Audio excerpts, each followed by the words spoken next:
5 సంవత్సరాల పరిపాలన, ఒక దుర్మార్గమైన పరిపాలన. ఆ పరిపాలన యొక్క ఫలితాలు మీరు చూస్తే వ్యవస్థలు మొత్తం భ్రష్టు పట్టాయి. పనిచేసే వ్యక్తులు పనిచేయలేని పరిస్థితికి వచ్చారు. కడాన ఇవన్నిటి వల్ల ఇలాంటి విపత్తు వచ్చినప్పుడు నష్టపోయేది ప్రజలే నష్టపోయారు. అందుకని నాకు 10 రోజులు పట్టింది. మొదటి 2 రోజులు నేను అధికార యంత్రాంగాన్ని ముందుకు పోమన్నా పోయే పరిస్థితులు కూడా లేరు.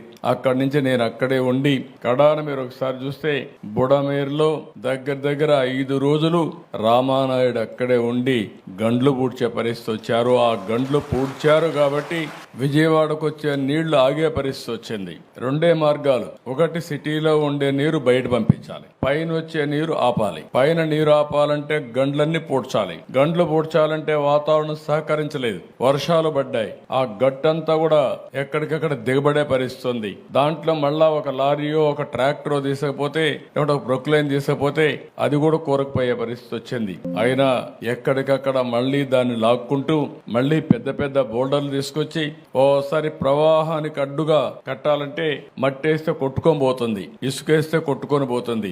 అలాంటప్పుడు దగ్గర 100 టన్నులు ఒక రాళ్లు తీసుకొచ్చి పెద్ద బోల్డర్స్ తీసుకొచ్చి అక్కడ వేస్తే దానిపైన మళ్ళా మట్టేసి కన్సాలిడేట్ చేసి ఒక విధంగా చెప్పాలంటే ఒక యుద్ధమే చేశాం. అక్కడ కడాన ఆర్మీ వాళ్ళు చెప్పారు, మా వల్ల కూడా కావలేదు, మేము చాలా టెక్నాలజీ చూసాం కానీ ఇలాంటి టెక్నాలజీ మా దగ్గర లేదని వాళ్ళ చేతులు ఎత్తేస్తే కాదని మన వాళ్ళు నిరూపించారు. దానికి మనస్ఫూర్తిగా ఇరిగేషన్ డిపార్ట్మెంట్ ని రామానాయుడు కూడా అభినందిస్తున్నా. అది జరిగిన తర్వాత మీరు చూస్తే ఏ మాత్రం సిగ్గుపడకుండా ఒక రాజకీయ పార్టీ ఇంకా కూడా మాట్లాడే పరిస్థితికి వచ్చారు.